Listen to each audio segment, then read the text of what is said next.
जहाँ पे इमारतें हैं, फ्लैट्स हैं, वहां पे टैंकों की लड़ाई इतनी आसान नहीं होती ना। इवन फुट सोल्जर्स की लड़ाई बहुत, किसी भी खिड़की से कहीं भी कुछ आपके ऊपर अटैक हो सकता है। और वो भी ऐसे वक्त में जब गुरिल्ला वॉर के लिए प्रेसिडेंट ज़ेलेंस्की कह रहे हैं कि आप इसके लिए तैयार हो जाए, बॉम्ब बनाएं। इसी बीच एक बड़ी खबर ये आ रही है, रूसी टैंक 4 रास्ते से यूक्रेन में दाखिल हो रहे हैं। राष्ट्रपति ज़ेलेंस्की रूस के राष्ट्रपति से बातचीत करने के लिए न्योता भी दे रहे हैं। अभी हमने आपको बताया ये खबर आरटी यानी रशियन टीवी के हवाले से ये खबर हम आपको बता रहे हैं। नेगोशिएशन करने के लिए तो रूस भी कह रहा है, नेगोशिएशन करने के लिए सर रूस भी कह रहा है, वो ये कह रहा है कि आप हथियार पहले डालो, आप पहले सरेंडर करो, हम बातचीत करेंगे। ये दबाव की उसकी रणनीति है। लेकिन अब ज़ेलेंस्की जब खुद अंडरग्राउंड बंकर हो रहे हैं, खुद अपने आप को सुरक्षित कर रहे हैं, तब वो नेगोशिएट करने की बात कर रहे हैं। इसका क्या अर्थ निकाला जाए?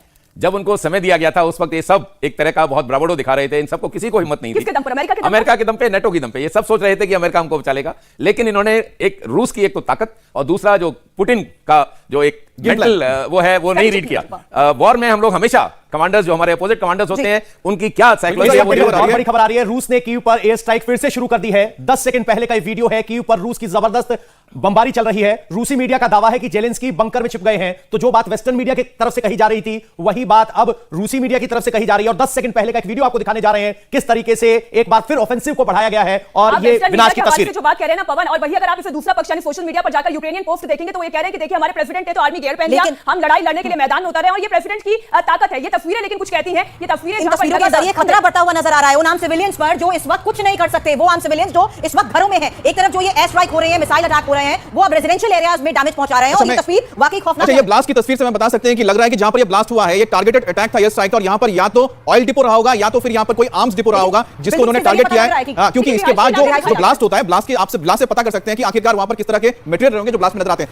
जनरल सर आप प्लीज एक देखिएगा। बिल्कुल सही कह रहे हैं, यहाँ पे कुछ हो सकता है एमिनिशन डंप हो और वो उड़ गया हो या फ्यूल डंप हो, फ्यूल में आग लगी हो। लेकिन इसके अलावा स्मर्च वगैरह के जो हाई एक्सप्लोसिव होते हैं वो भी काफी, उसमें फ्यूल एक्सप्लोसिव जो स्मर्च का बता दें। स्मर्च का मतलब होता है कि जो रॉकेट लॉन्चर है, स्मर्च जो मल्टी बैरल रॉकेट लॉन्चर होता है उसका इस्तेमाल होता है जिसमें रॉकेट्स निकलते हैं। सरकार ये कहना है कि उसके जो वेपन्स होते हैं यानी कि उसमें जो एक्सप्लोसिव होता है वो भी इसी तरह का ब्लास्ट करता है। इसलिए इतनी हाई इंटेंसिटी इसकी नजर आ रही है। और ये काले धुएं का गुबार हम देख रहे हैं। हालांकि ये पूरा रिहायशी इलाका बताया जा रहा है और ये एक्सक्लूसिव तस्वीरें आप देख रहे हैं जहां किस तरीके से आसपास की इमारतों को भी हमें नुकसान पहुंचा होगा। 4 रीसेंट डेवलपमेंट्स, लेकिन उससे पहले ये तस्वीर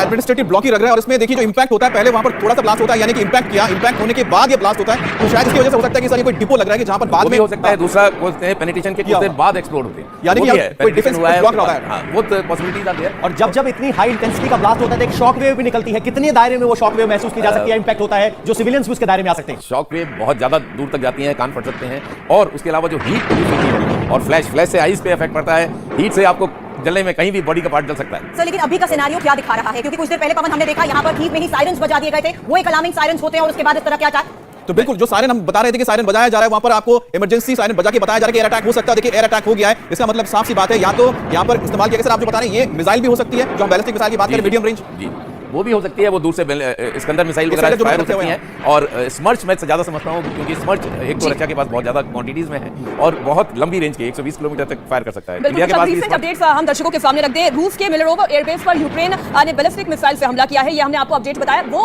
वो ताकत है जो यूक्रेन अपनी तरफ से रिटेलिएशन के तौर पर दिखाने की कोशिश कर रहा है। ब्रिटेन एक तरफ ये दावा कर रहा है कि रूस और यूक्रेन युद्ध में उसने 400 रूसी सैनिक मारे गए हैं। ये बहुत बड़ा ब्रिटेन का दावा है। वो ये कह रहा है कि जो रिटेलिएशन यूक्रेन की तरफ से हुआ है उसमें 400 रूसी सैनिक मारे गए हैं। और आज सुबह जब हमने खबरों की शुरुआत थी उस वक्त यूक्रेन ये दावा कर रहा था 137 लोग मारे गए हैं। तो वेस्टर्न मीडिया के हवाले से, अमेरिकन मीडिया के हवाले से, इसके अलावा हम बात करें यूक्रेन और रशिया, हर तरफ से अलग अलग पुष्ट अपुष्ट जानकारियां मिल रही हैं। लेकिन जैसे ये युद्ध खत्म होता है, युद्ध विराम कैसे होगा, कब होगा, सर ये एक बहुत बड़ा सवाल है। मौजूदा परिस्थिति में क्या नेगोशिएशन जल्द से जल्द या मैं कहूं कि आज की रात शुरू हो सकता है? बट मैं समझता हूं उसके पहले रशिया अपने एंड स्टेट को जरूर हासिल करना चाहेगा और उसका जो एंड स्टेट मैं समझता हूं वो एक तो डोनेट्स्क और लुहांस्क पूरा एरिया वो जो कब्जा करना चाहता था वो जरूर करेगा।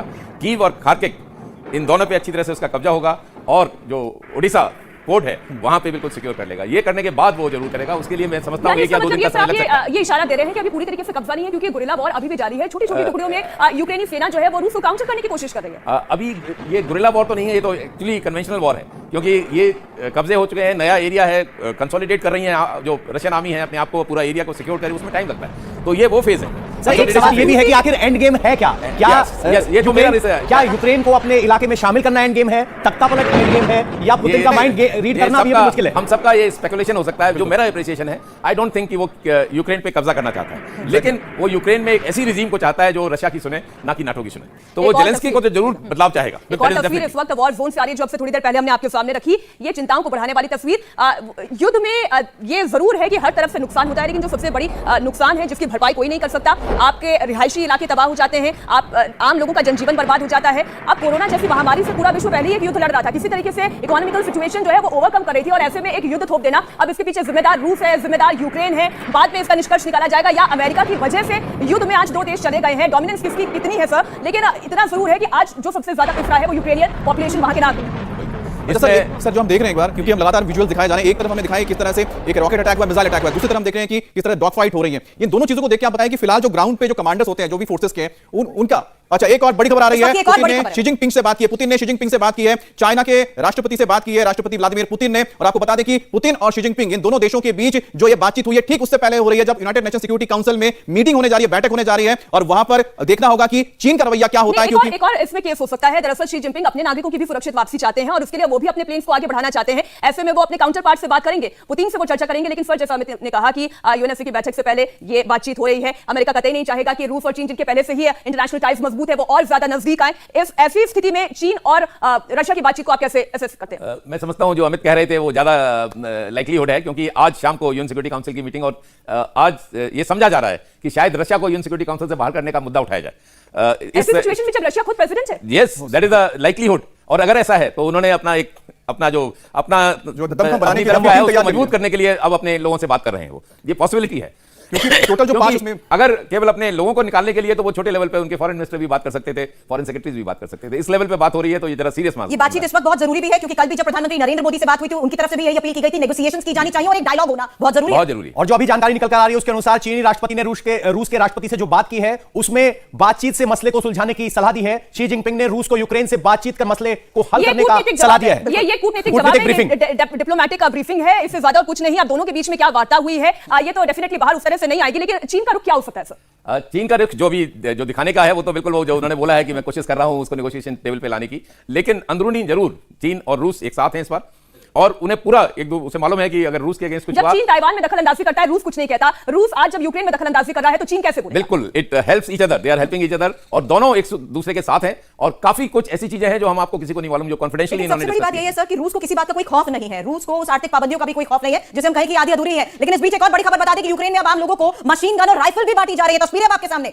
अभी तक ये केवल हम खबरें आपको बता रहे थे, लेकिन अब ये तस्वीरों के साथ प्रूफ आपके सामने रख रहे हैं। मार्शल लॉ लगाया हुआ है, 2 दिन हो गए हैं। आम नागरिक जो है 18 से 60 साल के जो पुरुष हैं, वो देश छोड़कर नहीं जा सकते। आप उनके सामने एक विकल्प है, अपनी जान बचाएं या युद्ध में कूद जाएं। ऐसी तस्वीर सिविलियंस के लिए तो कतई माकूल नहीं है, लेकिन जब अपनी जान पर बनाए तब लड़ना पड़ता है। ये तस्वीरें ये भी कहती हैं, इन तस्वीरों से अंदाजा लगाया जा सकता है कि यूक्रेन में हालात किस कदर खराब हो चुके हैं। 18,000 मशीन गन अभी तक बांट दी गई है सर, 18,000 मशीन गन सिविलियंस को बांटी गई। ये पैनिक सिचुएशन है। मैं कभी भी कोई देश जो लड़ाई लड़ रहा हो वो इस तरह के काम नहीं करने चाहिए, क्योंकि 18,000 गन अगर आपने किसी को दे दी, वो आपस में वो सब एक गुरिल्लाज बन जाते हैं या अपने आप को तब्दील हो जाते हैं। और एम्यूनिशन जेलेंस्की यही चाह रहे हैं कि अब उनकी सेना काफी नहीं है, आम नागरिक उनको सपोर्ट करें। लेकिन counter insurgency, anti terrorist operation ऐसे हैं जो आपको हमेशा आपके ऊपर भी आ जाते हैं। जो अगर अपने बैकयार्ड में आप सांपों को पालेंगे, वो सांप आपको जरूर एक दिन काटेगा। तो सवाल ये समझना चाहिए, सिविलियंस को अगर आप हथियार बांट रहे हैं, तो अभी तक रूस का प्ली ये है कि हम सिविलियंस को हमला नहीं कर रहे, तो क्या रूस को ये एक और अवसर देगा? ये और ज्यादा खूनी संघर्ष होने की तरफ जा रही है तस्वीर? वो भी पॉसिबिलिटी है, क्योंकि जब आपके पास हथियार है तो किसी भी सोल्जर को आपको एंगेज करने को, आपको मारने का हक है। लेकिन जब आपके पास हथियार नहीं है, तब एक ह्यूमैनिटेरियन जो हमारे जेनेवा कन्वेंशन और वॉर के जो कोड्स होते हैं, उसमें हमको एक निहत्थे पे वार करने की हम लोग नहीं करते। लेकिन जब आपके पास एक होगा तो फिर कोई दिक्कत नहीं है। एक चीज मैं बताइएगा, क्योंकि जिस तरह से हमने देखा कि पूरी घेराबंदी हुई है, सबसे इंपॉर्टेंट होता है रसद, यानी कि गोलियां भेजना, सारी चीजें भेजना। अगर उसके बिना तो बिल्कुल फेल है। ये कहां से लेंगे? एम्यूनिशन कहां से आएगा? ये स्पेशल टाइप का एम्यूनिशन होगा जो कहीं कहीं मिलेगा। ये सब बहुत थोड़ी देर के लिए आपको युद्ध में जिंदा रख सकता है, लेकिन एक लंबी लड़ाई के लिए तैयार नहीं कर सकता। इसको इस तरीके से भी हम असेस कर सकते हैं। एक और बड़ी खबर आ रही है, कीव में आमने सामने गोलियां चल रही हैं, यानी आमने सामने का ये युद्ध चल रहा है। आम पब्लिक और रूसी आर्मी। अब देखिए, आम पब्लिक के साथ एक आर्मी की जंग की तस्वीर, ये एक्सक्लूसिव तस्वीर सर, मैं इस पर आपसे रिएक्शन दूंगी, लेकिन एक बार हम इन आवाजों को सुने।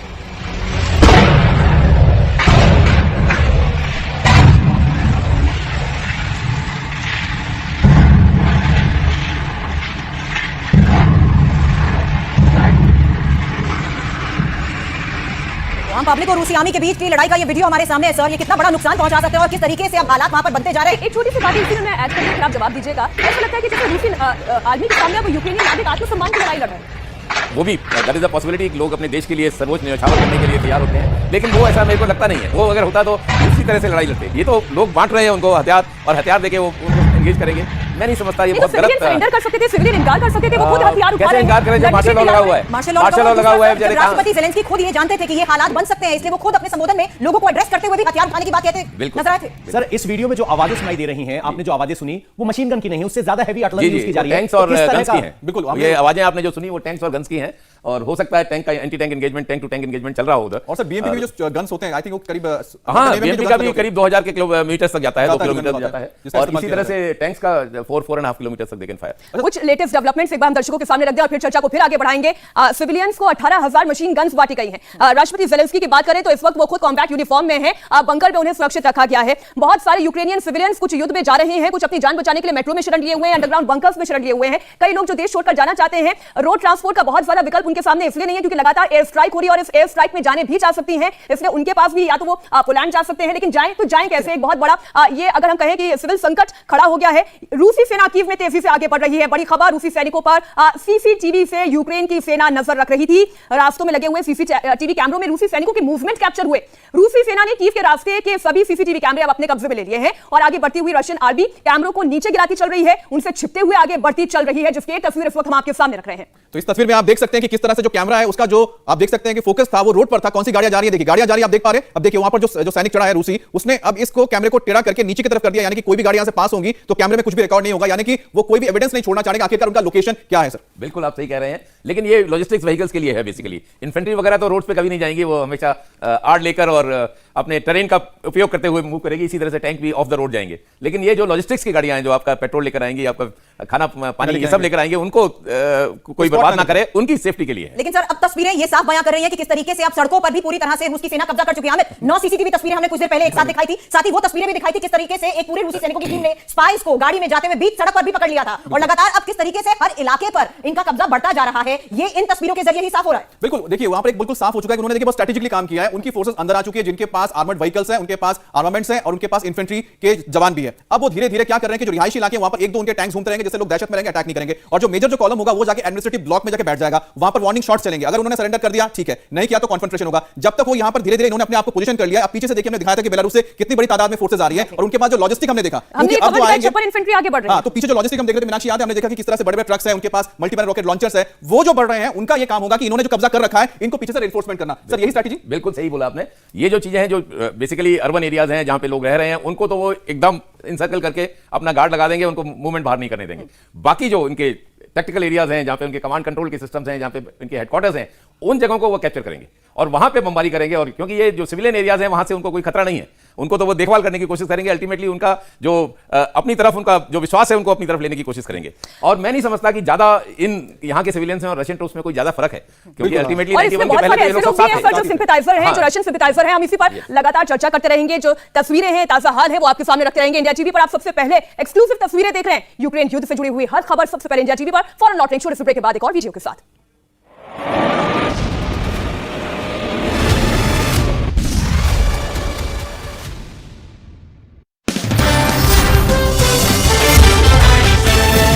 इंडिया टीवी आपकी आवाज। एक किस्म का गुरिल्ला युद्ध अब कीव में चल रहा है। क्या कीव पर कब्जा इतना आसान होगा? इतिहास क्या बताता है? रूस की तैयारी का इशारा क्या है? यह रिपोर्ट आपको दिखाते हैं तो आप बैटल ऑफ कीव यानी कीव को लेकर चल रहे युद्ध की पूरी परिस्थिति समझ पाएंगे।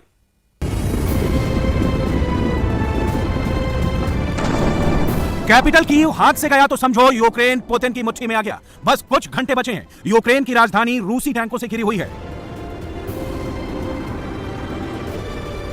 और बारी है एक ऐसी अर्बन वॉर यानी शहरी जंग की जिसमें अगर टक्कर बराबरी की हुई तो कीव शहर में लाखों लाशें बिछ सकती हैं। अब वो तस्वीरें देखिए जिसमें यूक्रेन की फौज ने उन रास्तों को तबाह कर दिया है जहां से रूसी फौजों और टैंक कीव शहर में एंटर कर सकते हैं। कई सड़कों और पुलों को उड़ा दिया गया है ताकि रूसी सेना की रफ्तार धीरे हो जाए, लेकिन रूसी टैंक और स्पेशल फोर्स इस वक्त कीव के आसपास फैले हुए हैं। इसलिए पुतिन की नजर इस वक्त सिर्फ यूक्रेन की राजधानी कीव पर है राजधानी कीव पर कब्जे का मतलब है पूरे यूक्रेन पर रूस का कब्जा। रूस सबसे पहले प्रेसिडेंट हाउस पर कब्जा करना चाहेगा। कीव में यूक्रेन की संसद उसके टारगेट पर होगी। तमाम मिनिस्ट्री और सरकार की इमारतों पर रूस के कब्जे का मतलब होगा यूक्रेन पुतिन की मुट्ठी में होगा। कीव को लेकर पूरा ऑपरेशन या कहें कि जंग कितनी खतरनाक हो सकती है, इसका अंदाजा इन तस्वीरों से लगाया जा सकता है। इस वक्त यूक्रेन पर बड़े पैमाने पर रूसी बमबारी हो रही है। यूक्रेन के नक्शे पर कीव को देखिए, यहां आसपास किन किन शहरों को रूस ने अपने टारगेट पर लिया हुआ है वो देखिए। करीब 30 लाख की आबादी वाले इस शहर के आसपास इन लोकेशन पर रूस लगातार हमले कर रहा है। शहर से 20 किलोमीटर दूर एयरपोर्ट पर रूस पहले ही कब्जा कर चुका है। रूस की आर्टिलरी से कीव और आसपास तैनात यूक्रेन की फौज पर लगातार शेयरिंग की जा रही है। रूसी टैंक कीव और उसके आसपास घूम रहे हैं और अलग अलग मोर्चों पर फाइनल असॉल्ट के लिए ऑर्डर का इंतजार कर रहे हैं। अब तक अमेरिका रूस की फौज को नहीं रोक पाया है। नाटो भी रूस के धमाकेदार युद्ध के आगे पूरी तरह बेबसी का एहसास कर रहा है। पुतिन को कोई कंफ्यूजन नहीं है और उनका टारगेट इस वक्त यूक्रेन को घुटने के बल बैठने पर मजबूर कर देना है। इसके लिए पुतिन ने यूक्रेन की राजधानी को सबसे बड़ा टारगेट बना लिया है। पूरी लड़ाई इस वक्त कीव की है। कीव पर कब्जा मतलब यूक्रेन पर कब्जा। सवाल है कि क्या राजधानी कीव रूस की सेना के लिए केक वॉक साबित होगी? बैटल ऑफ कीव होगी तो क्या राजधानी उसी तरह ढह जाएगी जैसे 1941 में हुआ था? 1941 के द्वितीय विश्व युद्ध के दौरान जब कीव सोवियत संघ का हिस्सा था, तब इस शहर पर कब्जे के लिए जर्मन फौज ने बड़ा हमला किया था। तब रूसी या सोवियत फौज कीव को डिफेंड कर रही थी और तब ऐसी जंग हुई थी जिसमें सोवियत संघ ने सबसे बड़ा नुकसान उठाया था और वो कीव को जर्मन फौज से बचाने में नाकाम रही थी। 1941 में 1.5 महीने तक कीव शहर में चले इस जंग में 7 लाख से ज्यादा रूसी फौजी मारे गए थे। जर्मनी का कीव पर कब्जा हुआ था, उसके 60,000 से ज्यादा फौजी मारे गए थे। अब देखते हैं कि 2022 में कीव किस तबाही की तरफ बढ़ता नजर आ रहा है। यह कीव में एक रिहायशी इमारत है जो बमबारी में ऐसे तबाह हुई है। यहां करीब 150 लोगों को बमबारी से ऐन वक्त पहले निकाला गया, लेकिन फिर भी 8 लोग घायल हो गए। आर्टिलरी के धमाकों, हवाई बमबारी और टैंकों की तरफ से हो रहे हमलों में कीव को इस वक्त रूस का सबसे बड़ा टारगेट बना दिया है। आज रूस की फौज ने कीव को घेरा हुआ है और यूक्रेन की फौज अपनी राजधानी को डिफेंड कर रही है। क्या यह लड़ाई 1941 से भी खतरनाक होगी या यूक्रेन की फौज बिना लड़े सरेंडर कर देगी? क्योंकि रूस की फायर पावर बहुत ज्यादा है। रूस के टैंक कीव को घेरे हुए हैं। रूस की बख्तरबंद गाड़ियां हैं, उसके टैंक हैं जो कीव के युद्ध में बहुत बड़ी भूमिका निभाने जा रहे हैं। अब तक यूक्रेन की फौज उन्हें बॉर्डर पर रोकने में नाकाम रही है। इस वक्त रूस यूक्रेन में कौन कौन से बड़े हथियार लेकर आगे बढ़ रहा है वो देखिए। रूस ने अपने 3 टैंक हमले में शामिल किए हैं। T-90 भी है, T-72 भी है और T-80 भी है। ये तीनों यूक्रेन में मिलिट्री ऑपरेशन में शामिल हैं। इनमें T-90 सबसे आधुनिक है और वही सबसे ज्यादा तादाद में भी है। रूस के इस टैंक पावर का काउंटर करने के लिए यूक्रेन के फौजी अमेरिका और नाटो से मिली जैवलिन मिसाइल से लैस हैं। वो अब तक कई रूसी टैंकों और बख्तरबंद गाड़ियों को जैवलिन मिसाइल से निशाना बना चुके हैं। ये धुआं बता रहा है कि जैवलिन मिसाइल से यूक्रेन ने इस मैदान के आसपास कितने रूसी टैंकों या बख्तरबंद गाड़ियों को उड़ा दिया है। ये रूसी BMP मैकेनाइज्ड इन्फेंट्री का हिस्सा है जो सैनिकों को मोर्चे तक ले जाती है। ये बख्तरबंद गाड़ी भी जैवलिन मिसाइल का शिकार बनी है। जैवलिन कैसी मिसाइल है वो देखिए। जैवलिन मिसाइल 4 किलोमीटर की दूरी तक 75 तो यूक्रेन पर रूस का कब्जा बढ़ता जा रहा है और आम नागरिकों और रूसी सैनिकों में भी लड़ाई शुरू हो चुकी है। और इस बीच यूक्रेन के राष्ट्रपति ज़ेलेंस्की ने आर्मी से इस लड़ाई में डटे रहने की अपील की है। यूक्रेन के राष्ट्रपति ने कहा कि जहां पर हो वहीं पर रूसी सेना से मुकाबला करो। ज़ेलेंस्की ने यूरोप के लोगों से भी अपील की है। ज़ेलेंस्की ने कहा है पूरे यूरोप के लोग बाहर निकले जिनके पास कॉम्बैट एक्सपीरियंस है, यानी जो युद्ध का कौशल जानते हैं वो बाहर निकले और रूस के इस अटैक का विरोध करें, उसके खिलाफ आवाज उठाएं। एक तरीके से सर ये एक कॉल है, ये एक डेस्परेट कॉल है। You are absolutely correct. It's desperation में कॉल किया है और दोनों जो अपने रूसी अपने यूक्रेन की फौज के लिए जो संदेश दिया है वो भी गलत है, क्योंकि जहां हो वहीं डटे रहो। इसका मतलब they have lost control over the Ukrainian force also. और कोई प्लान ऑफ एक्शन नहीं है क्या उनके पास? Command and control, they must have lost command and control, that's why he is sending these messages. And secondly is Europe. That of course no country in the world can ever depend on another one. If you have to fight your own, you have to fight it on your own. मैं आज सुबह इस बात का जिक्र कर रही थी जब भारत ने न्यूक्लियर जो तैयारी की थी उस पर सैंक्शन लगाने के लिए यूक्रेन ने अपना हाथ उठाया था और आज यूक्रेन खुद अपनी स्थिति देख रहा है। There were so many countries who put, but look at India. We went through that. We produced the cryogenic engine. Dr. Kalam. He is the one who. तो आत्मनिर्भर भारत का जो जिक्र हम करते हैं, आत्मनिर्भर भारत का बहुत पहले खुद पर विश्वास करो, उसके बाद किसी और पर। एक छोटी सी ब्रेक के लिए हम रुक रहे हैं। इसी बड़ी खबर पर हम लगातार डटे हुए हैं, बने हुए हैं। यूक्रेन से लगातार भयावह हमले की खबरें आ रही हैं। सिविलियंस भी बड़ी संख्या में अब निशाना बन रहे हैं। एक छोटा सा ब्रेक, लौट रहे हैं।